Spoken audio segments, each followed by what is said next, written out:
চিন্তা ভাবনা করেন না বা বুঝেন না বা হয়তো বুঝার চেষ্টা করেন না। জি হ্যাঁ, হয়েছিল।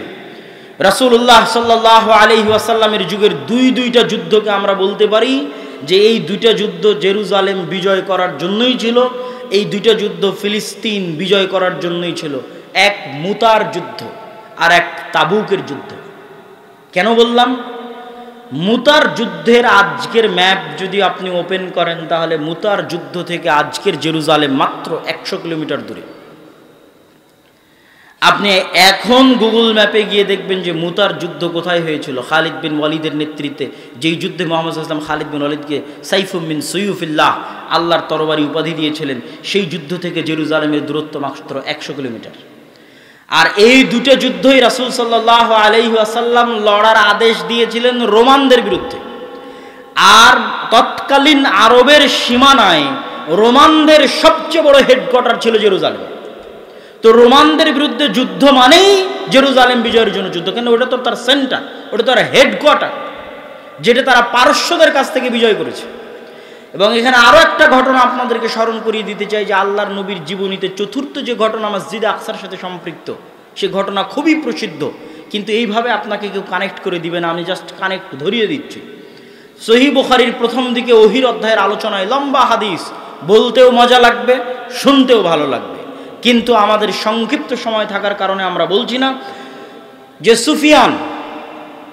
আবু সুফিয়ান রাদিয়াল্লাহু তাআলা আনহু, যিনি পরবর্তীতে ইসলাম গ্রহণ করেছিলেন, হুদাইবিয়ার যখন সন্ধি হয় তখন মুহাম্মদ সাল্লাল্লাহু আলাইহি ওয়াসাল্লাম ব্যস্ত হয়ে গেলেন দাওয়াতি কাজে, আর আবু সুফিয়ানেরা ব্যস্ত হলো ব্যবসায়িক কাজে।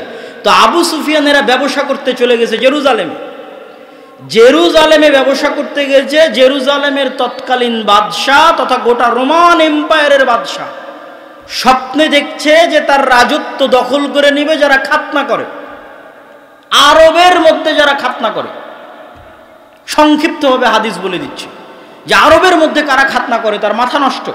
সে পরের দিন সব পাদ্রীদের জমা করলো, কারা খাতনা করে, বলে ইহুদিরা ছাড়া আর কেউ খাতনা করে তো আমরা জানি, বলে না, আরবের মধ্যে কারা খাতনা করে, আশপাশে কোনো আরব থাকলে ধরে নিয়ে আসো।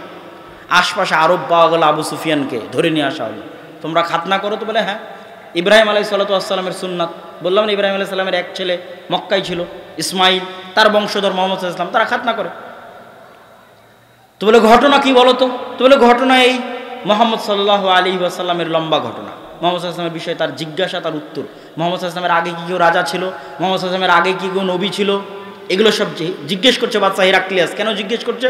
উনি উত্তরে বলছেন, মুহাম্মদ সাল্লাল্লাহু আলাইহি ওয়াসাল্লামের আগে যদি কেউ নবী থাকতো তোমরা বলতে, তাহলে আমি মনে করতাম যে তার বাপদাদার দেখা দেখি ওও নবী দাবি করেছে, কিন্তু মুহাম্মদ সাল্লাল্লাহু আলাইহি ওয়াসাল্লামের আগে ইসমাইলের বংশে আর কেউ নবী দাবি করেনি। সুতরাং এটা তো আমি বলতে পারছি না যে মুহাম্মদ কারো দেখা দেখি নবী দাবি করছে সাল্লাল্লাহু আলাইহি ওয়াসাল্লাম। মুহাম্মদ সাল্লাল্লাহু আলাইহি ওয়াসাল্লামের আগে তার বংশে কেউ রাজা ছিল? আবু সুফিয়ান বলছে না, মুহাম্মদ সাল্লাল্লাহু আলাইহি ওয়াসাল্লামের আগে তার বংশে কেউ রাজা ছিল না। হিরাক্লিয়াস বলছে যদি তুমি বলতে যে মুহাম্মদ সাল্লাল্লাহু আলাইহি ওয়াসাল্লামের আগে তার বংশে কেউ রাজা ছিল, তাহলে বলতাম বাপদাদার রাজত্ব ফিরে পাওয়ার জন্য নবী দাবি করেছে। এইভাবে একের পর এক তার জিজ্ঞাসা চলতেছে আর উত্তর চলতেছে, জিজ্ঞাসা উত্তর চলতে চলতে হিরাক্লিয়াস বসে আছে কোথায়? জেরুজালেমে। বসে আছে কোথায়? মসজিদে আকসার পাশে। বসে আছে কোথায়? ফিলিস্তিনে। ওখানে বসে সে বলছে, তোমার কথা যদি সত্য হয়ে থাকে তাহলে আজ আমি যেই মাটিতে বসে আছি এই মাটিও একদিন ওই নবীর অধীনে চলে যাবে। বলেন আল্লাহু আকবার।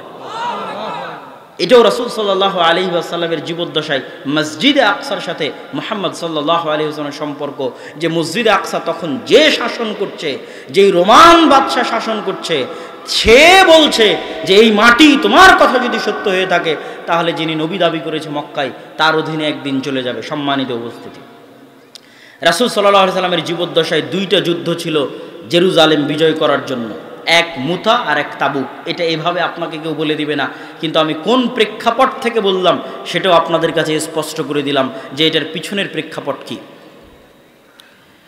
মুতা এবং তাবুকের যুদ্ধের পর রাসূল সাল্লাল্লাহু আলাইহি ওয়াসাল্লামের মৃত্যুর পর যখন আবু বকর রাদিয়াল্লাহু তাআলা আনহু খেলাফতের দায়িত্ব গ্রহণ করলেন, খেলাফতের দায়িত্ব গ্রহণ করে উম্মতে মুহাম্মাদির মধ্যে যারা যাকাত অস্বীকার করলো, উম্মতে মুহাম্মাদির মধ্যে নতুন নবুয়তের দাবিদার করলো, তাদের বিরুদ্ধে বিশাল যুদ্ধ তিনি পরিচালনা করলেন, শক্তিশালী ভয়ঙ্কর যুদ্ধ।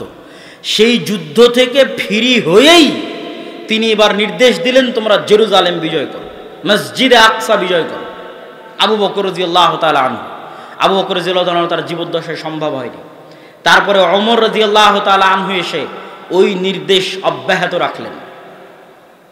কিন্তু ওমর রাদিয়াল্লাহু তাআলা আনহু এসে একটা বিধান পরিবর্তন করলেন।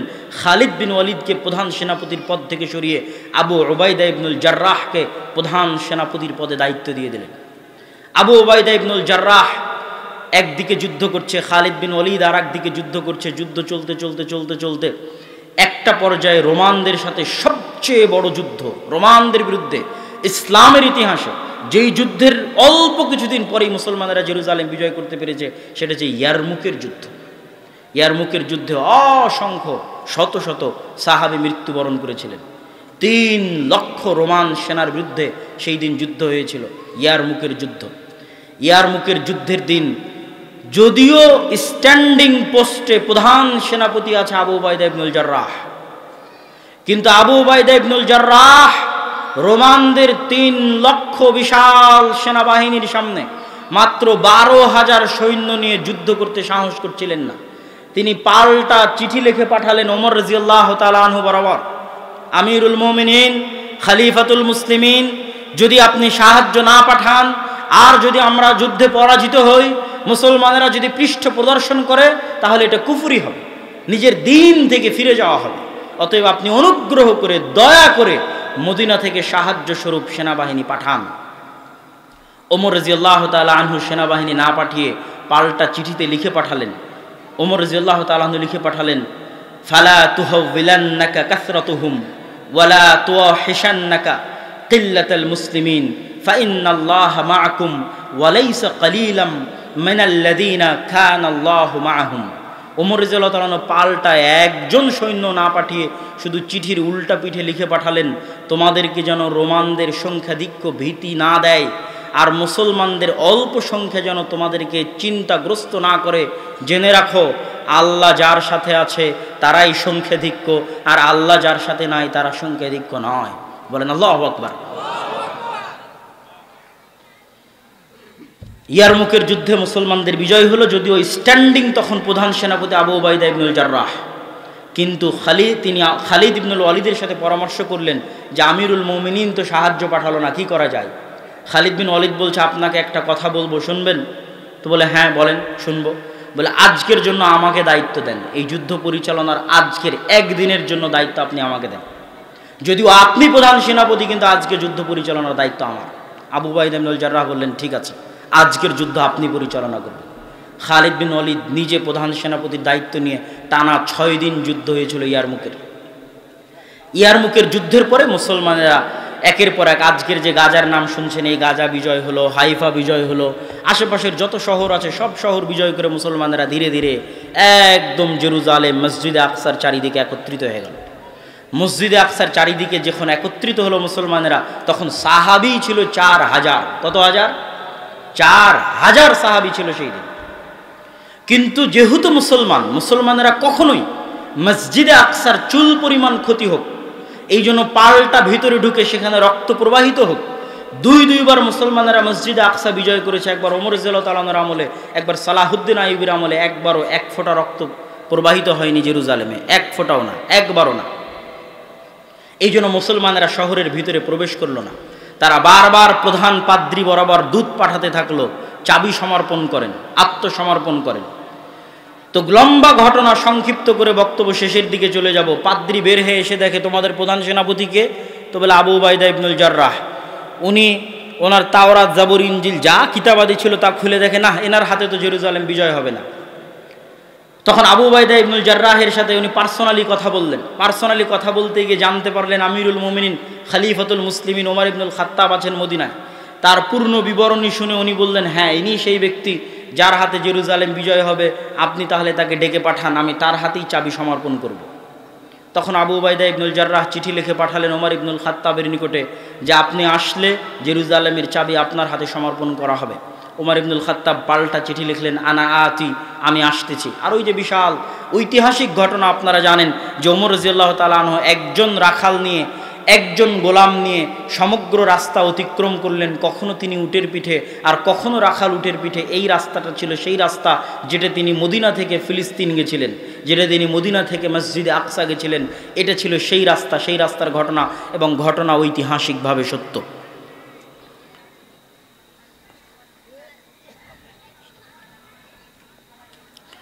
সম্মানিত উপস্থিতি, ওমর রাদিয়াল্লাহু তাআলা আনহু যখন মসজিদে আকসার গেটের নিকটে গেলেন, জেরুজালেম শহরের নিকটে গেলেন, তখন আবু উবাইদা ইবনুল জাররাহ হন্তদন্ত হয়ে ছুটে আসতেছে ওমর রাদিয়াল্লাহু তাআলা আনহুর কাছে। কেন? তখন ওমর রাদিয়াল্লাহু তাআলা আনহু নিজে উটের রশি ধরে টানতেছেন, আর ওমর রাদিয়াল্লাহু তাআলা আনহু যেই উটের রশি ধরে টানতেছেন ওই উটের পিঠে বসে আছে রাখাল, আর ওমর রাদিয়াল্লাহু তাআলা আনহুর গায়ে জীর্ণ শীর্ণ জামা। তো আবু উবাইদা ইবনুল জাররাহ হন্তদন্ত হয়ে ছুটে এসে বলছে, ইয়া আমিরুল মুমিনিন, ইন্নার রোমান ইয়ানজুরু ইলাইনা নাজরাতা কিল্লাহ। আমিরুল মুমিনিন খলিফাতুল মুসলিমিন করেছেন কি? 4000 সাহাবী আজ এই জেরুজালেম মসজিদে আকসা ঘিরে রেখেছে। মসজিদে আকসা বিজয় হবে, ভিতরে শত শত পাদ্রী অপেক্ষা করছে। আজকে আমিরুল মুমিনিন আসবে, খলিফাতুল মুসলিমিন আসবে, আর সে অবস্থায় আপনি রশি ধরে টানছেন, রাখালকে গোলামকে বসিয়ে রেখেছেন উটের পিঠে, গায়ে জীর্ণ শীর্ণ কাপড়। এই অবস্থায় তো রোমানরা আমাদের নিয়ে হাসি ঠাট্টা করবে। এই বাক্য আবু উবাইদা ইবনুল জাররাহ প্রধান সেনাপতির। ওমর রাদিয়াল্লাহু তাআলা উত্তরে বলছেন, কুন্না কওমান আদিল্লাহ। আরে বলো কি আবু উবাইদা ইবনুল জাররাহ, আল্লাহর নবী যখন নবী হয় তার আগে আমাদের চিনত কে?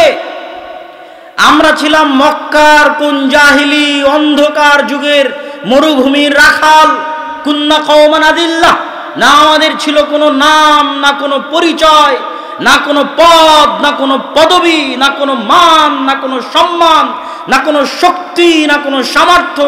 বলো কি আবু উবাইদা ইবনুল জাররাহ, আল্লাহর নবীর আসার আগে আমরা কোথায় ছিলাম? আর আজ আল্লাহর নবীর উপর ঈমান আনার পরে মাত্র 23 থেকে 30 বছরের ব্যবধানে মরুভূমির রাখালকে উঠিয়ে আজ আল্লাহ সুবহানাহু ওয়া তাআলা মরুভূমি থেকে উঠিয়ে, জঙ্গল থেকে উঠিয়ে, অন্ধকার যুগ থেকে উঠে, যে মক্কার নাম গন্ধ পর্যন্ত পৃথিবীতে ছিল না, কেউ জানতো না, কেউ চিনত না, সেই মরুভূমি থেকে উঠিয়ে আমি উমর ইবনুল খাত্তাব আজ মসজিদে আকসা বিজয় করতে আসছি। কোন মসজিদে আকসা? কোন জেরুজালেম? যার বিশাল লম্বা ইতিহাস আপনাদেরকে দেখালাম। কোথায় ইব্রাহিম আলাইহিস সালাম, কোথায় লূত আলাইহিস সালাম, কোথায় ইসহাক আর ইয়াকুব, কোথায় মুসা আলাইহিস সালাম এই জেরুজালেম বিজয় করতে চেয়ে পারলেন না, সিনাই মরুভূমিতে মারা গেলেন। কোথায় ইউশা বিন নুন, যেই জেরুজালেম বিজয় করার জন্য আল্লাহ সূর্য থামিয়ে দিলেন। কোথায় দাউদ আর সুলাইমান আলাইহিস সালাম, যারা এই জেরুজালেম বিজয় করলেন এবং এখানে তাদের পৃথিবীর সবচেয়ে শক্তিশালী সাম্রাজ্যের, যে নবীদেরকে আল্লাহ সবচেয়ে শক্তিশালী সাম্রাজ্য দিয়েছিল, সেই সাম্রাজ্যের রাজধানী স্থাপন করেছিলেন এই শহরে। কোথায় তারা? কোথায় মারিয়াম আলাইহিস সালাম, যিনি এই মসজিদের খাদেম ছিলেন? কোথায় ঈসা আলাইহিস সালাম, যিনি এই শহরে জন্মগ্রহণ করেছেন? পৃথিবীর আর যত ধর্ম আছে সব ধর্মের মানুষের পবিত্র জায়গা মসজিদ আকসা। আজ রোমান সাম্রাজ্যের কাছ থেকে মসজিদ আকসা ওমর ইবনুল খাত্তাব বিজয় করছে। মানে কি? মানে গোটা পৃথিবী বিজয় করে নিচ্ছে, মানে গোটা খ্রিস্টানদের কাছে সকল কিছু হারিয়ে ফেলছে, পৃথিবীর ইহুদিরা সকল কিছু হারিয়ে ফেলছে, পৃথিবীর খ্রিস্টানেরা সকল কিছু হারিয়ে ফেলছে। আর আমি ওমর ইবনুল খাত্তাব ছিলাম কোথায়? আল্লাহর নবীর আসার আগে ছিলাম কোথায়? আর আজ আছি কোথায়? এটা কি কাপড় দিয়ে? এটা কি আমি উটের রশি ধরে টানছি এটা দিয়ে? আর আমার রাখাল উটের পিঠে বসে আছে এটা দিয়ে? আযযানাল্লাহু বিল ইসলাম ওয়া বিল কিতাব। আল্লাহ আমাদের কাজকে এই সম্মান দিয়েছে, এই ইজ্জত দিয়েছে, এই ক্ষমতা দিয়েছে, এই শক্তি দিয়েছে ইসলামের কারণে, কোরআনের কারণে। বলেন আল্লাহু আকবার। আজকে মুসলমানেরা বিজয় করতে পারে না কেন ভাই? মুসলমানেরা মাজলুম কেন? মুসলমানদের মধ্যে ইসলাম নাই, মুসলমানদের মধ্যে কোরআন নাই। শক্তি দিয়ে, সামর্থ্য দিয়ে এই জেরুজালেম কোনোদিন বিজয় হয়নি। ইউশা বিন নুন শক্তি সামর্থ্য দিয়ে জেরুজালেম বিজয় করেনি, ঈমান দিয়ে, আমল দিয়ে, তাওয়াক্কুল দিয়ে বিজয় করেছে। আল্লাহ সূর্য থামিয়ে দিয়েছে। দাউদ আলাইহিস সালাম শক্তি সামর্থ্য দিয়ে জেরুজালেম বিজয় করেনি, মাত্র 300 জন, মাত্র 300 জন নিয়ে তিনি জেরুজালেম বিজয় করেছেন। তালুত এবং দাউদ আলাইহিস সালাম জালুতের বিরুদ্ধে। কিসের ভিত্তিতে?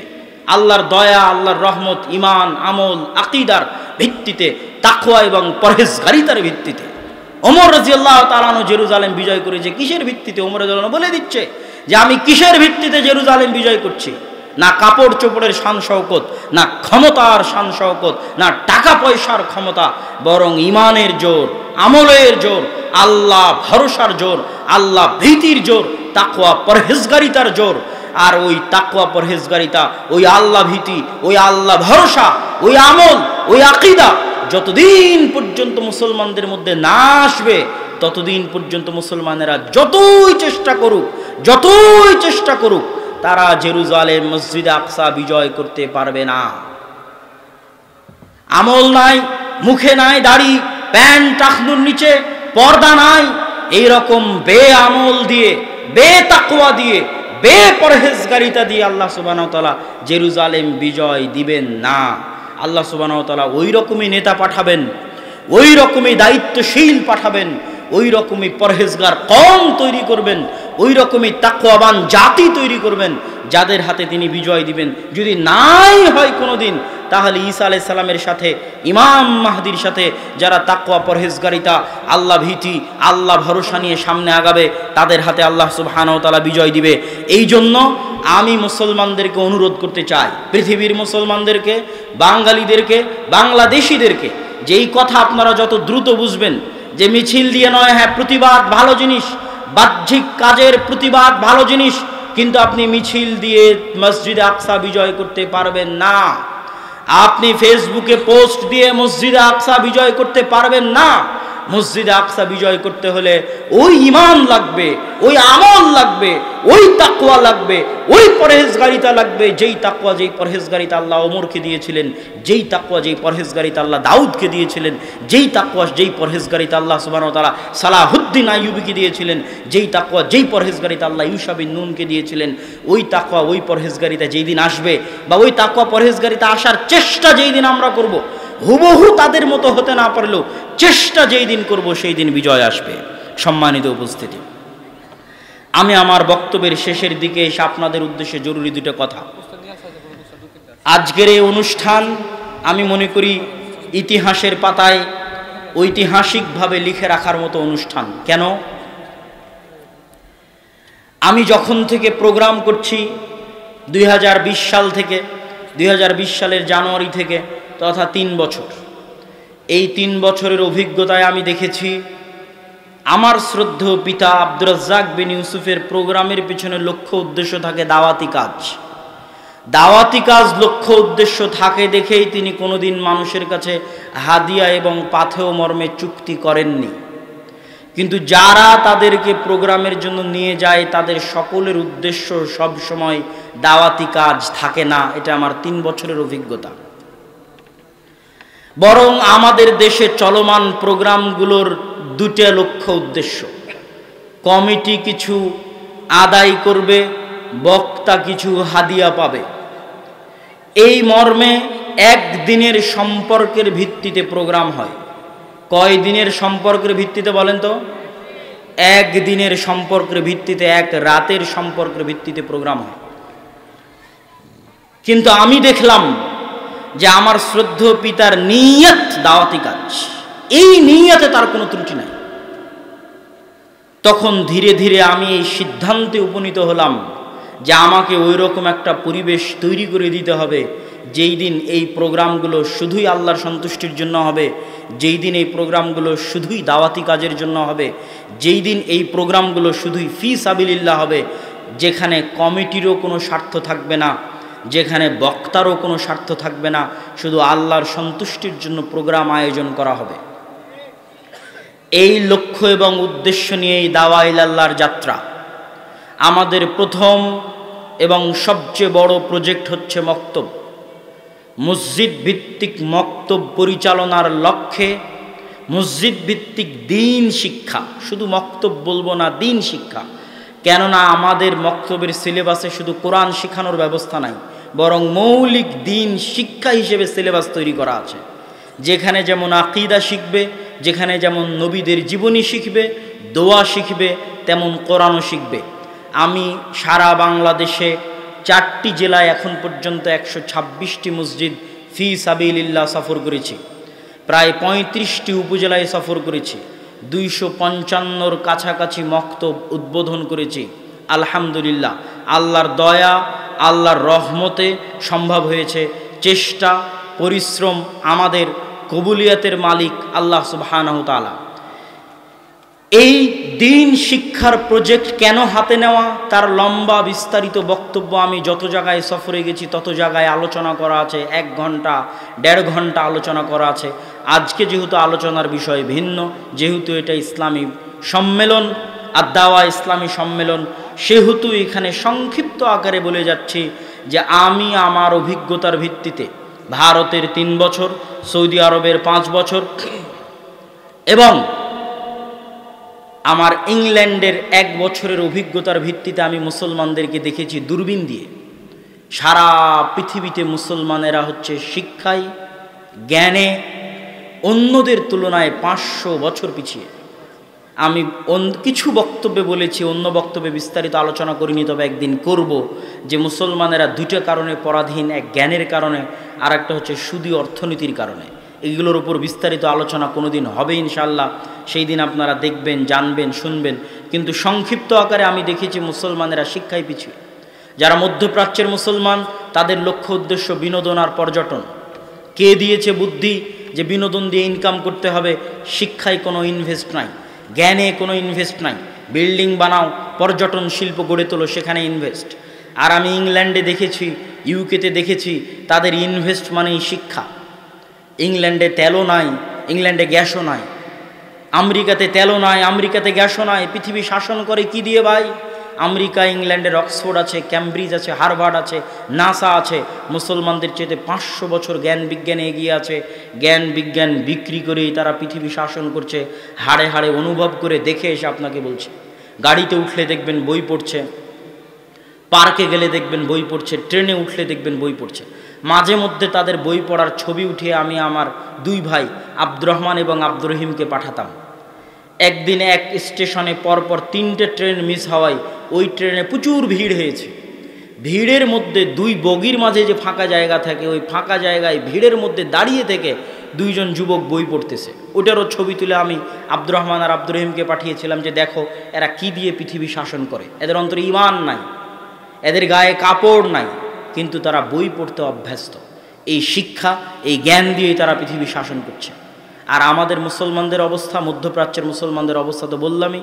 এই জন্য আগেই বক্তব্যে বলে নিলাম যে ভাই এগুলো করে মুসলমানদের বিজয় হবে না। এটা শিক্ষার দিন, জ্ঞানের দিন। ঈমান, আমল, আকীদায় পরিবর্তন না আসলে বিজয় হবে না।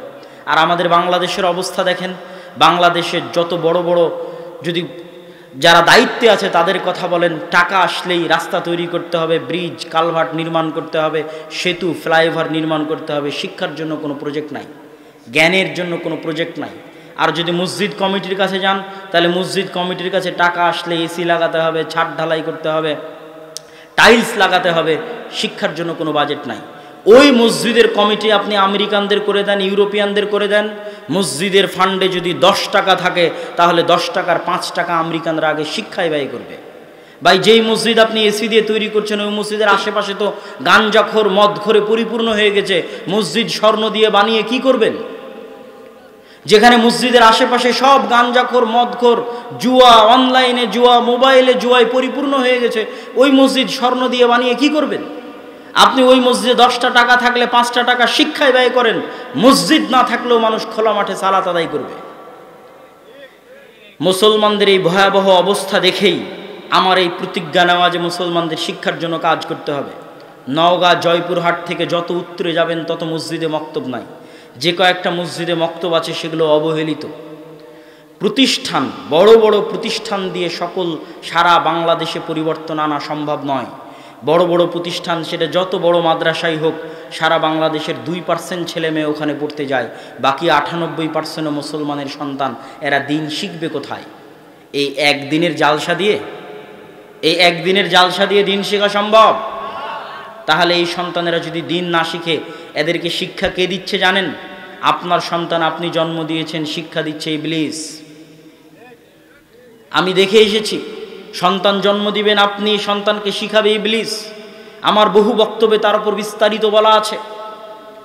যে ইউরোপের অবস্থা কি, সেখানে সন্তান আপনি জন্ম দিবেন, শিক্ষা দিবে ইবলিস। আপনার দেশে ওই অবস্থা হতে যাচ্ছে। সন্তান আপনি জন্ম দিচ্ছেন, টাকা দিয়ে মসজিদ বানাচ্ছেন, কিন্তু আপনার সন্তান পড়ছে ব্রাকে, আপনার সন্তান পড়ছে খ্রিস্টান মিশনারির স্কুলে। কেননা শিক্ষার ব্যবস্থা আপনার কাছে নাই। সারা বাংলাদেশে সবচেয়ে শ্রেষ্ঠ স্কুল খ্রিস্টানদের পরিচালিত, আজও এখনো শ্রেষ্ঠ স্কুল তারা পরিচালনা করছে। কেন? তারা জানে শিক্ষা কি জিনিস, শিক্ষার মূল্য কি। ব্রাকের ওয়াকফ করা জমি নাই, বিল্ডিং নাই, কিন্তু ব্রাক সারা বাংলাদেশে হাজার হাজার স্কুল পরিচালনা করছে ভাড়া জমিতে, ভাড়া টিন, ভাঙ্গা টিন দিয়ে ভাড়া জমিতে পরিচালনা করছে। আর মুসলমানদের লক্ষ লক্ষ মসজিদ থাকার পরও, হাজার হাজার মসজিদ থাকার পরও এই সমস্ত মসজিদগুলোতে দিনের দাওয়াতি কাজ নাই। সম্মানিত উপস্থিতি, এই জন্য আমরা মসজিদ ভিত্তিক দিন শিক্ষা কার্যক্রমকে জোরালো করার জন্য, শক্তিশালী করার জন্য সারা দেশে দাওয়া ইলাল্লাহর অধীনে যে দাওয়াতি সফর চলছে, তারই অংশ হিসেবে আমরা চেয়েছি যে আমাদের প্রোগ্রামগুলো ফি সাবিলিল্লাহ হোক।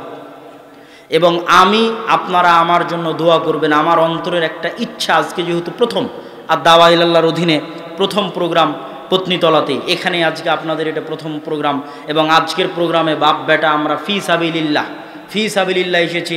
মানে আজকের প্রোগ্রাম কমিটির কাছে আমরা 1 টাকাও হাদিয়া নিব না। বলেন আল্লাহু আকবার। আল্লাহ সুবহানাহু ওয়া তাআলা যেন আমাদের এই নিয়তকে কবুল করে, আল্লাহুম্মা আমিন। এবং এটার মাধ্যমে যেন আমরা সারা বাংলাদেশে মসজিদ ভিত্তিক দিন শিক্ষার জগতে একটা বিপ্লব নিয়ে আসতে পারি। আল্লাহ যেন সেটা কবুল করে, বলেন আল্লাহুম্মা আমিন। আপনারা আমার জন্য দোয়া করবেন। আমার অন্তরের সুপ্ত ইচ্ছা হচ্ছে যে অন্তত সর্বোচ্চ লক্ষ্য সেটা মনের মধ্যে আছে, কিন্তু অন্তত আল্লাহ সুবহানাহু ওয়া তাআলা যেন আমাকে ওই পর্যন্ত ক্ষমতা দেয়, যেই দিন আমি আমার জীবদ্দশায় এবং আমার শ্রদ্ধেয় পিতা আব্দুর রাজ্জাক বিন ইউসুফের জীবদ্দশায় এমন পরিবেশ তৈরি করে দিতে পারবো যে তিনি হাজারো লক্ষ মানুষের সামনে এসে আজ থেকে 10-15 বছর আগে যেমন নির্ভয়ে, নিঃসংকোচে, বলিষ্ঠ কণ্ঠে শিরক এবং বেদাতের বিরুদ্ধে দাঁত ভাঙ্গা আওয়াজে বক্তব্য দিয়েছেন, কোনো ভয় এবং ডর এবং সংকোচ ছাড়া। আল্লাহ সুবহানাহু ওয়া তাআলা যেন দাওয়া ইলাল্লাহর মাধ্যমে, মসজিদ ভিত্তিক দিন শিক্ষার মাধ্যমে তার জীবদ্দশাতেই আমাকে ওই রকম পরিবেশ ফিরিয়ে আনার তৌফিক দেন, যেই দিন আবারও তিনি হাজারো লক্ষ মানুষের সামনে দাঁড়িয়ে নিঃসংকোচে, নির্ভয়ে, বলিষ্ঠ কণ্ঠে শিরক এবং বেদাতের বিরুদ্ধে ওইভাবেই বক্তব্য দিবেন যেইভাবে আজ থেকে 30 বছর আগে, 20 বছর আগে বক্তব্য দিয়েছেন, কোনো ভয় ছাড়া, কোনো সংকোচ ছাড়া। সেই পরিবেশ যেন আল্লাহ সুবহানাহু ওয়া তাআলা করে দেয়, বলেন আল্লাহুম্মা আমিন। এই মহৎ উদ্দেশ্য নিয়ে, মুসলমানের সন্তানের কাজ নিয়ে, আমার কাজ নয়, আজকের এই অনুষ্ঠানে যদি আপনারা 5টা টাকাও দান করেন, 10টা টাকাও দান করেন, তাহলে সারা দেশে যে মক্তবগুলো পরিচালিত হচ্ছে, এই মক্তবগুলোর অর্থায়নে ব্যয় হবে। অত্র অঞ্চলে যে মক্তবগুলো চলবে, সেই মক্তবগুলোর অর্থায়নে ব্যয় হবে। এই অঞ্চলেও আমি সফর করে গেছি, মক্তব কেন্দ্রিক প্রতি উপজেলায় 1 দিন করে সফর করেছি। ফলত আপনাদের কাছে উক্ত অনুষ্ঠানে, উক্ত সম্মেলনে দান করার উদাত্ত আহ্বান রেখে, আর দাওয়া ইলাল্লাহর জন্য দোয়া করার আহ্বান রেখে, এবং আমরা ফি সাবিলিল্লাহ দাওয়াতি কাজ করার লক্ষ্যে একদিনের সম্পর্কে নয়, স্থায়ীভাবে যারা দাওয়াতি কাজ করবে, 12 মাস যারা দাওয়াতি কাজ করবে, তাদের প্রোগ্রাম আমরা করতে চাই, ফি সাবিলিল্লাহ প্রোগ্রাম করতে চাই। কিন্তু একদিনের জন্য কোটি টাকা দিলেও ভাড়ায় খাটতে রাজি নই। একদিনের জন্য কোটি টাকায় দিলেও ভাড়ায় খাটতে রাজি নই। আল্লাহর সন্তুষ্টির জন্য যারা 12 মাস দাওয়াতি কাজ করবে, মসজিদ ভিত্তিক দিন শিক্ষা কার্যক্রম করবে, তাদের সহযোগিতার জন্য, মুসলমানের সন্তানের শিক্ষার ব্যবস্থার জন্য, দেশব্যাপী মসজিদ ভিত্তিক দিন শিক্ষা গড়ে তোলার জন্য, আল্লাহর সন্তুষ্টির উদ্দেশ্যে, আল্লাহর পবিত্র কোরআন মুসলমানের সন্তানের শিক্ষার জন্য আমরা এই উদ্যোগ নিয়েছি। আপনারা কবুল করবেন। নিয়াতে কোনো ত্রুটি নাই। 2 বছর থেকে 100টা মক্তব পরিচালনা করি। তারপরে যখন এই দাওয়াতি সফর শুরু করি তখন ভয় পেতাম, কেননা আব্বু নিজেই জামিয়া সালাফিয়ার মতো 4টা বড় বড় প্রতিষ্ঠানের দায়িত্ব পালন করছে। আমি তো তাকে বলতে পারি না যে আপনি এখানে কিছু দেন, এটা বলতে আমার কষ্ট হয়। এই জন্য আমি ভয় পেতাম যে এই যে দাওয়াতি সফর শুরু করছি, এই মক্তবগুলোর ব্যবস্থা কিভাবে হবে। কিন্তু পরক্ষণে আব্বুর ওই কথাটাই আমার জন্য সাহস হয়ে থেকে গেল, যেটা তিনি জামিয়া সালাফিয়া তৈরি করার সময় বলে থাকেন যে আমার হাতে টাকা নেই, এ কথা সত্য, এখানে প্রতিষ্ঠান হবে এ কথাও সত্য, কেমনে হবে তা আমি জানি না। এই কথাকে সামনে রেখে আল্লাহ সুবহানাহু ওয়া তাআলার উপর ভরসা করে সারা দেশে মসজিদ ভিত্তিক দ্বীন শিক্ষা কার্যক্রম পরিচালনা করার জন্য মাঠে নেমেছি। কেমনে এগুলো পরিচালিত হবে, কিভাবে পরিচালিত হবে, কার অর্থায়নে পরিচালিত হবে তা আমি জানি না, তবে এতটুকু বিশ্বাস করি যে এটা হবেই হবে এবং আল্লাহ সুবহানাহু ওয়া তাআলা এটাতে সহযোগিতা করবে।